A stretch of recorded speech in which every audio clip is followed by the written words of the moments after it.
ओम हर हर महादेव शिव शंभो। हे बाबा धवलेश्वराय नमो नमः।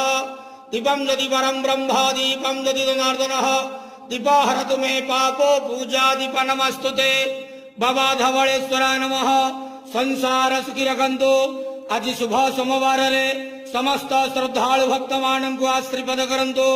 समस्त श्रद्धालु भक्त मानंकर मनस्कामना पूर्ण करंतु। कर्म क्षेत्र उन्नति करंतु। ग्रहरिष्टमान खंडन करंतु। जगतर मंगल करंतु। विश्वर कल्याण करंतु। आपणकर नाम प्रकाश करंतु। समस्त गुआवसा भक्त मानंकर मनस्कामना पूर्ण करंतु। महाप्रभु धवलेश्वराय नमो नमः। संसार सुखी रखंतु आनंद गेवार।